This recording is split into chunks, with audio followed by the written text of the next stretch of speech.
بسم اللہ الرحمن الرحیم۔ کل ہم نے صراط مستقیم کورس کا تیسرا سبق پڑھا تھا۔ آج اس کورس کا چوتھا سبق ہے۔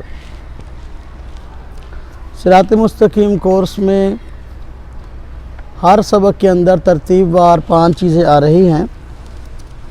پہلے قرآن کریم کی منتخب آیات آتی ہیں، پھر احادیث آتی ہیں، اور پھر عقائد اور نظریات، اور اس کے بعد جو ہے احکام اور مسائل یعنی بنیادی مسائل، اس کے بعد آخر میں مسنون دعا ہوتی ہے۔ تو اس سبق کے اندر بھی یہی ترتیب ہے۔ کل تیسرے سبق میں قرآن کریم کی آیات والے حصے کے اندر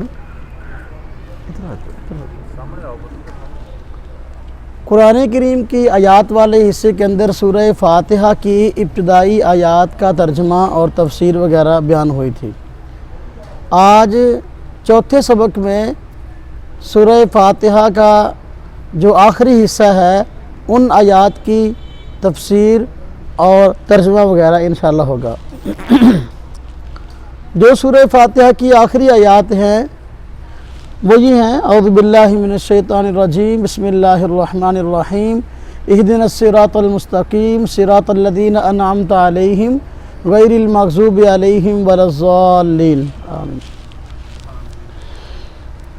یہاں اللہ تبارک و تعالیٰ نے، چونکہ اللہ تعالیٰ کی ذات رحیم اور کریم ہے اور اپنی مخلوق پر رحم فرمانے والی ہے، تو اپنی مخلوق پر رحم فرماتے ہوئے اور شفقت فرماتے ہوئے انہیں اپنے سامنے دعا کرنے کا اور عاجزی کرنے کا طریقہ بتایا ہے۔ دعا یہ سکھائی ہے، اہدنا الصراط المستقیم، یہ دعا کرو یا اللہ ہم کو صراط مستقیم دکھا دیجئے، یہ دعا سکھائی۔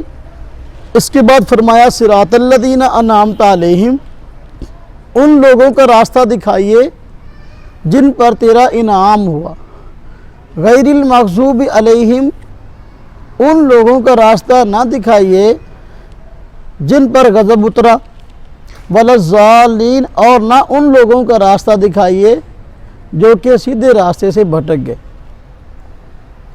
اللہ تعالیٰ نے مسلمان کو یہ دعا سکھائی ہے، اور مسلمان اس دعا کو اللہ تبارک و تعالیٰ کے ہاں مانگتا ہے کہ اللہ سیدھا راستہ دکھا دیجئے۔ سیدھے راستے کی دعا، صراط مستقیم کا لفظ آیا اس آیت کے اندر۔ صراط مستقیم کسے کہتے ہیں؟ صراط عربی زبان کا لفظ ہے، اس کا معنی ہے راستہ۔ مستقیم کا معنی ہے وہ راستہ جو بالکل سیدھا ہو، اس میں کسی قسم کا ٹیڑھا پن نہ ہو، بالکل سیدھے راستے کو صراط مستقیم کہتے ہیں۔ اور یہ تو لغت کی بات تھی، لیکن شریعت میں جب بھی صراط مستقیم کا لفظ بولا جائے تو اس سے کیا مراد ہوتا ہے؟ اس سے مراد وہ راستہ ہے جو افراط اور تفریط سے خالی ہو، اور اس میں کسی قسم کی کجروی ٹیڑھا پن نہ ہو، کسی قسم کی گمراہی نہ ہو۔ اعتدال والے راستے کا نام صراط مستقیم ہے۔ اب دیکھیے، اللہ تبارک و تعالیٰ نے دعا تو سکھائی کہ اللہ ہم کو صراط مستقیم دکھا دیجئے، لیکن بتایا نہیں صراط مستقیم کہتے کس کو ہیں، بلکہ اللہ تعالیٰ نے بڑا عجیب اور بہترین انداز اختیار فرمایا کہ ان لوگوں کی طرف رہنمائی فرما دی جو صراط مستقیم پہ تھے، اور ان لوگوں کی نشاندہی کر دی جو صراط مستقیم سے بھٹک گئے تھے۔ فرمایا صراط الذین انعمت علیہم، ان لوگوں کا راستہ دکھائیے جن پہ آپ نے انعام کیا، یعنی صراط مستقیم ان لوگوں کا راستہ ہے جن پہ اللہ کا انعام ہوا۔ غیر المغضوب علیہم ولا الضالین، جو لوگ اللہ کے حکموں کو توڑ کر اللہ کے غضب کا شکار ہو گئے، سیدھے راستے سے بھٹک گئے، وہ لوگ افراط اور تفریط کا شکار ہونے کی وجہ سے، گمراہی میں مبتلا ہونے کی وجہ سے سیدھے راستے سے بھٹک گئے۔ اب دیکھیے، جو اللہ تعالیٰ نے فرمایا صراط الذین انعمت علیہم، ان لوگوں کا راستہ دکھائیے جن پر تو نے انعام فرمایا، یہ دعا ہمیں سکھائی ہے۔ کن پہ انعام ہوا ہے؟ قرآن کریم میں اللہ رب العزت نے دوسری جگہ خود ارشاد فرمایا کہ انعام کن پہ ہوا، فرمایا انعم اللہ علیہم من النبیین والصدیقین والشہداء والصالحین، کہ اللہ فرماتے ہیں خود کہ میں نے انعام کیا ہے نبیوں پر، صدیقین سچوں پر، شہداء شہیدوں پر، صالحین نیک لوگوں پر۔ یہ 4 قسم کے طبقات ایسے ہیں جن پہ اللہ نے انعام کیا ہے، اور اللہ تبارک و تعالیٰ کا ان پہ انعام ہوا ہے۔ اب نبی کسے کہتے ہیں؟ نبی اس ہستی کو کہتے ہیں جو رہنمائی اللہ سے لے اور بندے کو دے، وہی اللہ سے لے اور بندے کو دے، اللہ تعالیٰ کی طرف سے لوگوں کی ہدایت کے لیے مبعوث ہو، اس کو پیغمبر اور نبی کہتے ہیں۔ اس کی جمع نبیین ہے۔ صدیق کسے کہتے ہیں؟ صدیقین جمع صدیقی ہے۔ صدیق کہتے ہیں اس ہستی کو جو اللہ کے حکموں کو دل و جان سے بغیر سوچے اور سمجھے قبول کرنے والا ہو۔ اللہ کا کوئی حکم آ گیا، دین کا کوئی تقاضا آ گیا، دین کے حکم اور تقاضے کے سامنے اپنی عقل لڑانے والا نہ ہو، بلکہ آنکھیں بند کر کے عمل کرنے والا ہو۔ اس کے سامنے چون چراں ہیلے اور بہانے اور طرح طرح کے جو ہے وہ خیالات کی بنا پر اللہ کے حکم کو ٹالنے والا نہ ہو، سیدھا سیدھا آنکھیں بند کر کے دین کے حکم پر چلنے والا ہو، اسے کہتے ہیں صدیق۔ دوسرے الفاظ میں کہہ سکتے ہیں جس کا دل بھی اللہ تبارک و تعالیٰ کی اطاعت میں جھکا ہوا ہو، جس کی ذات بھی اور جس کا دل بھی اللہ کی ذات کے آگے جھکا ہوا، اور جس کا ظاہر بھی اللہ کے آگے جھکا ہوا، جس کا باطن بھی اللہ کے آگے جھکا ہوا، جس کا ظاہر بھی اللہ کے آگے جھکا ہوا، اسے کہتے ہیں صدیق۔ اور شہداء شہید کی جمع ہے۔ شہید کہتے ہیں اس شخص کو جو اللہ کے دین کی خاطر اپنے آپ کو قربان کر دے، اپنی جان تک کی بازی لگا دے، وہ شہید ہوتا ہے۔ اس میں اپنی جان کی پرواہ نہ کرے، اللہ کے دین کی خاطر اس کو جان دینی پڑے تو دے دے، اسے شہید بولتے ہیں۔ تو شہداء اسی کی جمع ہے۔ صالحین یہ صالح کی جمع ہے۔ صالح کہتے ہیں نیک آدمی کو، تو صالحین یہ نیک آدمی کا مجموعہ۔ تو جو آدمی نماز میں دعا کرتا ہے اہدنا الصراط المستقیم، اے اللہ ہمیں صراط مستقیم دکھا دیجئے، صراط الذین انعمت علیہم، یعنی ان لوگوں کا راستہ دکھائیے جن پہ تو نے انعام فرمایا۔ گویا وہ اللہ سے یوں دعا کرتا ہے، اللہ مجھے نبیوں کا راستہ دکھا دیجئے، مجھے صدیقوں کا راستہ دکھا دیجئے، مجھے شہیدوں کا راستہ دکھا دیجئے، مجھے نیک لوگوں کا راستہ دکھا دیجئے۔ در حقیقت اس کی دعا یہ ہوتی ہے۔ کیوں یہ دعا اللہ تعالیٰ نے سکھائی اور بندہ اس دعا کو کیوں مانگتا ہے؟ تاکہ نبیوں کے راستے پہ چلنے والا بن جائے، صدیقوں کے راستے پہ چلنے والا بن جائے، شہیدوں کے راستے پہ چلنے والا بن جائے، اور نیک لوگوں کے راستے پہ چلنے والا بن جائے۔ اللہ تبارک تعالیٰ نے اس لیے دعا سکھائی ہے کہ بندہ کل کو اگر صراط مستقیم ڈھونڈنا چاہے تو اس کو مشکل پیش نہ آئے، آنکھیں بند کر کے ان شخصیات کے پیچھے لگ جائے تو وہ اس آدمی صراط مستقیم پہ آ جائے گا۔ اللہ تعالیٰ نے اہدنا الصراط المستقیم کے بعد یہ نہیں بتایا صراط مستقیم کیا ہے، بلکہ افراد بتائے کہ یہ افراد صراط مستقیم پہ ہیں اور یہ افراد صراط مستقیم پہ نہیں ہیں۔ کیوں؟ تاکہ اگر اللہ یوں فرماتے شخصیات نہ بتاتے، یوں فرماتے صراط مستقیم قرآن والا راستہ ہے، صراط مستقیم حدیث والا راستہ ہے، تو آج دنیا کے اندر جتنے طبقات ہیں، مذہبی جماعتیں، ہر ایک کا دعویٰ یہی کہ ہم تو قرآن و حدیث پہ چل رہے، تو پھر کسی آدمی کی گمراہی اور کسی آدمی کی ہدایت کا فیصلہ کرنا مشکل ہوتا بھی صحیح راستے پہ کون ہے، غلط راستے پہ کون ہے۔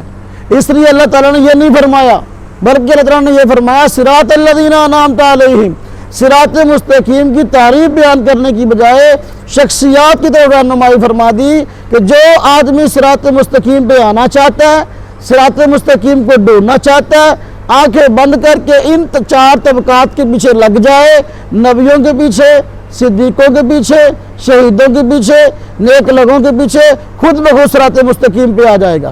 جو ان میں سے کسی ایک طبقات کو صحیح نہ سمجھے یا ان میں سے کسی ایک پر تنقید کرے، وہ آدمی صراط مستقیم پہ نہیں ہوتا، وہ آدمی صراط مستقیم سے بھٹکا ہوا ہے۔ اب دیکھو مثلا ایک آدمی ہے، وہ نماز میں جب نماز پڑھتا ہے تو دعا کرتا ہے سورہ فاتحہ پڑھتے ہوئے اہدنا الصراط المستقیم، اے اللہ صراط مستقیم دکھا دیجئے، صراط الذین انعمت علیہم، ان لوگوں کا راستہ دکھا دیجئے جن پہ آپ نے انعام کیا، یعنی نبیوں کا راہ دکھا دیجئے تاکہ عمل کر لوں، صدیقوں کا راہ دکھا دیجئے تاکہ ان پہ چلنے والا بن جاؤں، شہیدوں کا راستہ دکھا دیجئے تاکہ چلنے والا بن جاؤں، نیک لوگوں کا راستہ دکھائی تاکہ چلنے والا بن جاؤں۔ لیکن جب نماز میں تو یہ دعا کر رہا ہے، لیکن جب نماز سے سلام پھیرا اب تقسیم شروع کر دی کہ میں تو صدیق اکبر کو مانتا ہی نہیں، یہ تقسیم شروع کر دی، تو ہم تو شہداء والے راستے کو مانتے ہی نہیں، وہ تو اسلام کا راستہ نہیں، تو دہشت گردی کا راستہ ہے۔ جو ہی سلام پھیرا تو کہنا شروع کیا ہم تو نیک لوگوں اور ولیوں کو مانتے ہی نہیں۔ اب جب نماز میں تو دعا کر رہے کہ ان کا راستہ دکھا دیجئے تاکہ چلنے والا بن جاؤ، جب نماز سے سلام پھیرا تو لوگوں کے سامنے یہ بات کی کہ ہم تو فلاں فلاں فریق کو مانتے نہیں اور ہم تو انہیں جانتے نہیں یا ہم ان کے راستے پہ چلنے کو تیار نہیں، تو یہ قول اور فعل میں تضاد ہو گیا۔ اللہ تبارک و تعالیٰ نے لوگوں کو صراط مستقیم دکھانا تھا، اس لیے اس کی تعریف بیان کی شخصیات بتا دی، کیونکہ اللہ تبارک و تعالیٰ عالم الغیب تھے، اللہ کو پتا تھا کہ قیامت کے قریب لوگوں نے ان میں سے کسی نے ایک گروہ کے متعلق بدگمانی کرنی ہے یا بد زبانی کرنی ہے، اس لیے اللہ نے ان کا دفاع پہلے دن سے کر دیا کہ نہ صدیقین بھی راہ راست پہ، نبی بھی راہ راست پہ۔ اب جو منکر حدیث ہیں بہت بڑے ٹولے پاکستان میں، ان کی 10-12 جماعتیں ہیں، وہ کہتے ہیں ہم صرف قرآن کو مانتے ہیں، ہم حدیث کو نہیں مانتے، ہم صرف قرآن کو مانیں گے، نبی پاک جو فرمائے ہم نہیں مانیں گے۔ تو اللہ پاک نے ان کی گمراہی کو واضح کر دیا، پہلے بتایا بھی صراط مستقیم ہے ہی نبیوں کا راستہ، نبی کی مانو گے تب کامیاب ہوگے، اس لیے اطیع اللہ اطیع الرسول، ساتھ اللہ نے فرمایا اللہ کی اطاعت کرو، رسول کی اطاعت کرو۔ جو آدمی کہے کہ صرف اللہ کی اطاعت ہے، نبی کی حیثیت صرف یہ ہے کہ جس طرح ڈاکیا آیا خط دے کے چلا گیا، اب خط کے ساتھ اس کا کوئی تعلق نہیں، جس کو خط لکھا وہ جانے یا لکھنے والا جانے۔ یہ منکر ہے جو حدیث کو نہیں مانتے، وہ یہ کہتے ہیں کہ دیکھو نبی قرآن لے کے آئے، اب ہمیں دے کر چلے گئے، اب ہمیں نبی سے تشریح لینے کی ضرورت نہیں، ہمیں آپ کی پیروی کی ضرورت نہیں، ہم صرف خود ہی قرآن پہ عمل کر لیں گے۔ یہ گمراہی ہے۔ اللہ رب العزت نے سورہ فاتحہ میں اس گمراہی کو بیان کر دیا۔ یا جو آدمی کہے کہ ہم صدیقین کو نہیں مانتے، صدیق اکبر رضی اللہ تعالیٰ عنہ نبی کریم صلی اللہ علیہ وسلم کے برگزیدہ صحابی اور آپ کے وارث ہیں اور آپ کے علوم کے وارث ہیں، آپ کے مسلح کے وارث ہیں۔ اب وہ آدمی کہے کہ بھئی صراط مستقیم تو چاہتا ہوں لیکن صدیق اکبر کو میں مسلمانی نہیں مانتا، ان کو میں صحیح نہیں مانتا، آپ دیکھو وہ صراط مستقیم سے بھٹک گیا۔ جو آدمی شہیدوں پر تنقید کرے شہید غلط یا شہیدوں والا راستہ غلط، وہ آدمی راہ راستے بھٹک گیا۔ جو آدمی نیک لوگوں اولیاء کرام کی توہین کرے توحید کی آڑ میں، بہت سارے لوگ توحید کا نعرہ لگا کر اولیاء کی توہین کرتے ہیں۔ توحید اچھی چیز ہے لیکن توہین اچھی چیز نہیں ہے۔ اللہ تبارک و تعالیٰ نے پہلے بتا دیا ہے کہ جو اولیاء کا راستہ ہے یہ صراط مستقیم ہے، اولیاء پر کیچڑ اچھالنے والا یہ صراط مستقیم پہ نہیں ہے۔ آگے فرمایا غیر المغضوب علیہم ولا الضالین، دعا سکھائی یا اللہ جو لوگ ایسے ہیں کہ تیرے حکموں کو انہوں نے توڑا، ان پہ تیرا غضب آ گیا، اے اللہ ہمیں ان کے راستے پہ نہ چلائیے۔ وہ کون لوگ ہیں؟ مفسرین نے لکھا کہ یہ وہ لوگ ہیں جو کہ یہودی ہیں، یہودی انہوں نے اللہ کے حکموں کو توڑا مسلسل۔ کیسے توڑا؟ کہ انہوں نے جو انبیاء آئے ان کی نبوت کا، بہت سارے انبیاء کی نبوت کا انکار کر دیا، ان کو جھٹلا دیا، بہت سارے نبیوں کو شہید کر دیا۔ قرآن کریم میں اللہ تبارک و تعالیٰ نے ان کی اس بدبختی کا ذکر کیا، فریقاً کذبتم و فریقاً تقتلون، کہ انبیاء کی ایک جماعت کو تم نے جھٹلایا اور ایک جماعت کو تم نے جو ہے شہید کیا۔ مثلاً دیکھو حضرت عیسیٰ علیہ السلام یہ اللہ کی برگزیدہ پیغمبر ہیں لیکن یہودی ان کو پیغمبر نہیں مانتے، حالانکہ تورات کے اندر عیسیٰ علیہ السلام کی آنے کی پیش گوئی ہے، اور آج تک یہودی جو ہیں اس کے منتظر بظاہر نظر آتے ہیں لیکن وہ آگے ان پر ایمان نہیں رکھتے، بلکہ ان کی والدہ پر بھی الزام لگاتے ہیں، نعوذ باللہ تہمت لگاتے ہیں۔ تو نبوت کو جھٹلا دیا اور شہید کرنے کا ارادہ کیا، اللہ تبارک تعالیٰ نے ان کو آسمانوں پہ اٹھا لیا، قیامت کے قریب آئیں گے۔ ہمارے پیارے پیغمبر صلی اللہ علیہ وسلم آئے، نبوت کا اعلان کیا، یہودیوں نے آپ کی نبوت کو بھی جھٹلا دیا، اور حضرت زکریا علیہ السلام آئے اور بنی اسرائیل میں سے پیغمبر تھے، یہودیوں نے ان کو شہید کروا دیا۔ ان کے بیٹے حضرت یحییٰ آئے اور وہ نبی تھے، انہوں نے لوگوں کی ہدایت کی بات کی، یہودیوں نے ان کو شہید کروا دیا۔ تو تو دیکھو یہ یہودیوں کا پہلے دن سے طرز رہا کہ جس پیغمبر کو چاہیں جھٹلا دیں، جس پیغمبر کو چاہیں شہید کر دیں، تو اس لیے وہ اللہ کے غضب کا شکار ہو گئے کہ اللہ کے نبیوں کی توہین کی اور صراط مستقیم سے بھٹک گئے۔ بس اوقات انسان انکار کر کے سیدھے راستے سے بھٹک جاتا ہے، اور بس اوقات انسان ماننے پہ آتا ہے تو ماننے میں حد اعتدال سے آگے نکل جاتا ہے، تب بھی سیدھے راستے سے بھٹک جاتا ہے۔ دیکھیے اللہ پاک نے فرمایا وَلَضَّالِّينَ، ان کے راستے پہ بھی نہ ڈالیے جو سیدھے راستے سے بھٹک گئے ہیں۔ کون لوگ ہیں سیدھے راستے بھٹک گئے؟ اس یہودی تھے، انہوں نے سیدنا عیسیٰ علیہ السلام کی نبوت کا انکار کیا اور کہا نبی بھی نہیں ہے، نعوذ باللہ ان کی والدہ کو بدکار تک کیا دیا۔ اب دیکھو دوسری طرف جو یہ انکار کرنے والے ہیں، دوسری طرف ماننے والے آگے عیسائی، انہوں نے کہا کہ ہم عیسیٰ علیہ السلام کو مانتے ہیں، صرف نبی نہیں بلکہ کہا عیسیٰ علیہ السلام خدا ہیں، بلکہ خدا کے بیٹے ہیں۔ اب دیکھو اس نے انکار کر کے جو ہے اب گمراہی مقدر لے لی، اور اس آدمی جو ہے ماننے پہ آیا تو ماننے میں جو ہے راہ راستے بھٹک گیا، حد اعتدال سے آگے نکل گیا۔ تو کبھی آدمی جو ہے وہ ماننے میں جو ہے غلو کرتا ہے اور بسا اوقات جو ہے انکار کرنے میں غلو کرتا ہے۔ تو جس کو ماننا چاہیے اس کو ماننے میں خیر ہے، جس کا انکار کرنا چاہیے اس کے انکار کرنے میں خیر ہے۔ جو اللہ تبارک و تعالیٰ کے پیغمبر ہیں، نبی کریم صلی اللہ علیہ وسلم تک، حضرت آدم سے لے کر جتنے پیغمبر ہیں ان سب کے ماننے میں خیر ہے۔ نبی کریم صلی اللہ علیہ وسلم آخری نبی ہیں، ان کے بعد کسی اور کو ماننا اس کے نہ ماننے میں خیر ہے، اس لیے کہ آپ کے بعد کوئی اور نبی آنے والا نہیں ہے۔ تو عیسائی بھی سیدھے راستے سے بھٹک گئے اور گمراہ ہو گئے، عیسیٰ علیہ السلام کو ماننے پہ آئے تو ان کو خدا اور خدا کا بیٹا مان لیا۔ یہ صراط مستقیم سے ہٹی ہوئی بات ہے۔ اصل بات یہ ہے صراط مستقیم کی، صراط مستقیم کہتے ہیں اس راستے کو جو اعتدال والا ہو، افراد اور تفریح سے خالی ہو۔ تمام ادیان میں اس وقت جتنے ادیان موجود ہیں، خواہ آگ کی پوجا کرنے والے یہودیوں، عیسائیوں، سکھوں یا اور مذہب والے ہوں، ان سب میں آج اگر اعتدال والا دین ہے تو وہ اسلام ہے۔ اور اسلام میں نبی پاک صلی اللہ علیہ وسلم نے ارشاد فرمایا تھا کہ میرے بعد میری امت 73 فرقوں میں بٹ جائے گی، اور فرمایا 72 دوزخ میں جائیں گے، ایک جماعت جنت میں جائے گی، اور جنت میں جانے والی کے متعلق فرما دیا کہ وہ اہل سنت والجماعت ہے۔ 72 دوزخی ایک جنتی، تو 73 میں سے ایک جو جنتی جماعت اہل سنت والجماعت ہے۔ جس طرح اسلام کا تمام دینوں کے اندر یہ امتیاز ہے کہ وہ اعتدال کے راستے پر ہے، اہل سنت والجماعت کا 72 اسلام کے نام لیوا جو دوزخی فرقے ہیں ان میں ان کا امتیاز ہے کہ یہ راہ اعتدال پر ہے، پٹری سے اترتے بھی نہیں اور غلوب بھی نہیں کرتے، بلکہ سیدھے راستے پہ آنکھیں بند کر کے چلتے ہیں۔ یہ اہل سنت والجماعت ہیں، یہ حق والے ہیں۔ اس کی 2 مثالیں دیتا ہوں کیونکہ سبق ہے، سبق میں جب تک بات سمجھائی نہ جائے نا تو بات ادھوری رہ جائے گی۔ میں نے عرض کیا اعتدال والے راستے کا نام صراط مستقیم ہے۔ دیکھیے ہمارے ہاں ایک طبقہ ایسا پیدا ہوا جنہوں نے یہ کہنا شروع کیا اللہ کے نبی صلی اللہ علیہ وسلم بھی ہر جگہ موجود ہیں اور اللہ تعالیٰ کی ذات بھی ہر جگہ موجود ہے۔ اب دیکھو ہر جگہ موجود ہونا، پہلے میں اس پہ تفصیل سے دلائل قرآن و سنت کی روشنی میں عرض کر چکا۔ ہر جگہ موجود ہونا یہ رب تعالیٰ کی صفت ہے، لیکن یہ کہا کہ اللہ تعالیٰ بھی ہر جگہ موجود ہیں، نبی پاک صلی اللہ علیہ وسلم بھی ہر جگہ موجود ہیں۔ اب یہ اعتدال سے ہٹی ہوئی بات تھی، کیونکہ ہر جگہ موجود ہونا اللہ کی صفت ہے۔ ایک طبقہ ان کی تردید کے لیے آگے اٹھا اور تردید میں اتنا آگے بڑھ گیا، اس نے یہ کہنا شروع کر دیا اللہ بھی ہر جگہ موجود نہیں اور نبی بھی ہر جگہ موجود نہیں۔ تو اس کے درمیان میں صراط مستقیم ہے جو اہل سنت والجماعت کا موقف ہے۔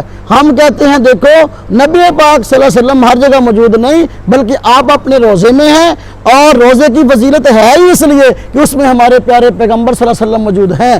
اس لیے آپ نے فرمایا جو آدمی میرے روزے پہ آئے اللہ ہم سب کو لے جائے۔ فرمایا جو وہاں صلاۃ و سلام پڑھے، فرمایا کہ میں خود سنتا ہوں، دور سے پوری دنیا میں کوئی آدمی صلاۃ و سلام پڑھے فرشتے مجھ تک پہنچا دیتے ہیں۔ اور اللہ کے پیارے پیغمبر صلی اللہ علیہ وسلم ہر جگہ موجود ہوتے تو آپ یہ نہ فرماتے دور سے فرشتے جو ہے درود شریف پہنچ جاتے ہیں، بلکہ یہ فرماتے میں تو ہر جگہ ہوتا ہوں، خود سن لیتا ہوں۔ ایسا نہیں فرمایا۔ تو دوسری جگہ میں نے عرض کیا جنہوں نے کہا کہ اللہ بھی ہر جگہ موجود نہیں اور نبی بھی ہر جگہ موجود نہیں، وہ سیدھے راستے سے بھٹک گئے۔ اللہ تبارک تعالیٰ ہر جگہ موجود ہیں، جیسا کہ قرآن کریم میں آیات ہیں، اللہ پاک نے فرمایا اینما تولوا فثم وجہ اللہ، جدھر منہ کرو تو اللہ کی ذات موجود ہے۔ دوسری مثال، ایک طبقہ آیا اعتدال اہل سنت والجماعت کا جو ہے وہ طرح امتیاز ہے، کبھی اعتدال کو نہیں چھوڑتے۔ ایک طبقہ آیا نماز کے بعد دعا کا مسئلہ آیا کہ نماز کے بعد دعا کرنی ہے، ایک طبقے نے فرض نمازوں کے بعد بھی اجتماعی دعا کرنی شروع کر دی، اور جو ہی لوگ اپنی اپنی سنتیں پڑھ کے فارغ ہوتے ہیں پھر سارے اجتماعی اور اکٹھی دعا کرنا شروع کر دیتے ہیں۔ سنتوں کے بعد میں اجتماعی دعا، فرضوں کے بعد میں اجتماعی دعا۔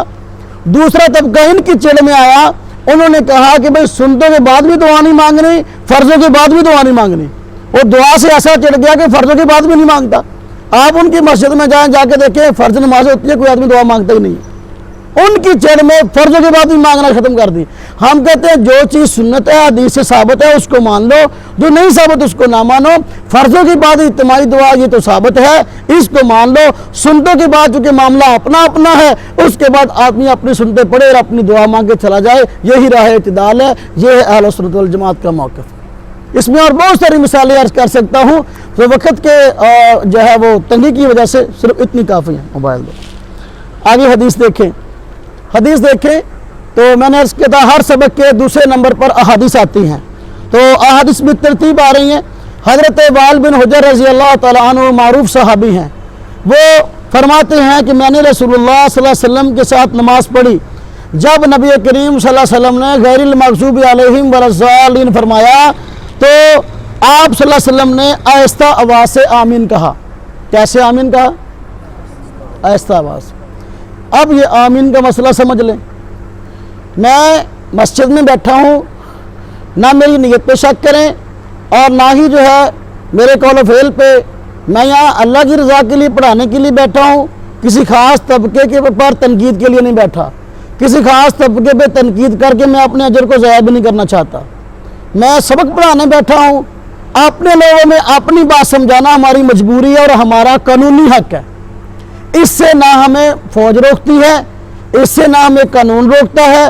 قانون کہتا ہے اپنے لوگوں میں اپنی بات کھل کر کرو تاکہ لوگوں کو تسلی ہو جائے کہ ہم جو کام کرتے ہیں بالکل صحیح کرتے ہیں۔ اسی مقصد کے لیے سبق میں پوری بات کی وضاحت کرنا میری مجبوری ہے اور میں کرتا ہوں۔ ہاں کہیں تقریر اور بیان ہو وہاں اگر کوئی کہے بھی یہ مسئلہ سمجھا دو، سمجھا دیتے ہیں، کوئی کہے کہ یہاں ضرورت نہیں ہے، ہم کہتے ہیں ٹھیک ہے، لیکن سبق ہے، سبق میں پوری بات کروں گا۔ تھوڑے تھوڑے آگے ہو جائیں، بجلی بند ہے نا، زور زیادہ لگتا ہے۔ مسئلہ آیا آمین کا، توجہ سے سمجھ لیں گے تو یہ مسئلہ انشاءاللہ تعالی زندگی بھر آپ کو دوبارہ بھولے گا نہیں۔ آمین کیا ہے؟ آمین دعا ہے۔ آمین کا معنی ہے استجب، اے اللہ قبول فرما۔ جس طرح کہ دیکھیں امام صاحب دعا کر رہے ہوتے ہیں، ہم پیچھے پیچھے آمین کہہ رہے ہوتے ہیں، کیا مطلب؟ یا اللہ امام صاحب جو دعا مانگ رہے ہیں، اے اللہ اس دعا کو اپنی بارگاہ میں قبول فرمائیے۔ آمین کا یہ معنی ہے۔ آمین ہے کیا؟ آمین دعا ہے۔ کیا ہے؟ دعا۔ بخاری شریف میں روایت ہے، حضرت عطا مشہور تابعی فرماتے ہیں کہ بخاری شریف میں کہ آمین الدعا، آمین جو ہے یہ دعا ہے۔ اب دعا جو ہے یہ آہستہ مانگنی چاہیے عام حالات میں یا اونچی مانگنی چاہیے، اس کے متعلق ہم قرآن و سنت کا فیصلہ دیکھتے ہیں۔ تو آج کل یہ مسئلہ عام طور پہ چل جاتا ہے کہ نماز میں آمین اونچی کہنی ہے کہ آہستہ کہنی ہے۔ اگر ہم اس پہ دلائل پہ غور کر لیں گے تو فیصلہ ہو جائے گا۔ آمین کے بارے میں حضرت عطا نے فرما دیا کہ یہ دعا ہے۔ دعا کے بارے میں سب سے پہلے قرآن دیکھیں۔ امام اعظم ابو حنیفہ رحمۃ اللہ علیہ ہمارے مقتدا، ان کی یہ خوبی تھی اور سب سے بڑے فقیہ تھے، ان کی خوبی تھی کوئی بھی مسئلہ جب بتاتے سب سے پہلے دلائل قرآن کریم سے دیتے، اس کے بعد دلائل جو ہے احادیث سے دیتے، اس کے بعد دلائل خلفائے راشدین کے عمل سے دیتے، اس کے بعد جو ہے آگے بالترتیب دلائل آتے۔ تو عام طور پر جب کوئی مسئلہ زیر بحث آتا ہے نا، اس پہ ہم پوچھتے ہیں بھائی اس مسئلے پہ کوئی حدیث بھی ہے؟ سب سے پہلے پوچھو قرآن ہے، اس کے بعد پوچھو حدیث ہے۔ سب سے نمبر پہلا کس کا ہے؟ قرآن کا۔ دوسرا نمبر ہے حدیث و سنت کا۔ پھر اس کے بعد خلفائے راشدین اور صحابہ کرام کو دیکھو انہوں نے قرآن و سنت پر عمل کیسے کیا، یہ ہے اصل طرز۔ امام ابو حنیفہ رحمۃ اللہ علیہ ان کی خوبی یہ سب سے پہلے قرآن کو دیکھتے ہیں مسئلہ جب کوئی سامنے آ جائے۔ آمین کے مسئلے میں جب دیکھا کہ یہ دعا ہے، دعا کے بارے میں قرآن کریم کو کھولا، اس میں ہمیں رہنمائی ملی۔ اللہ پاک نے فرمایا ادعوا ربکم تضرعا وخفیا، کہ تم اپنے رب سے دعا مانگو۔ دعا مانگنے کے دو ادب بتائے، جب دعا مانگو تضرعا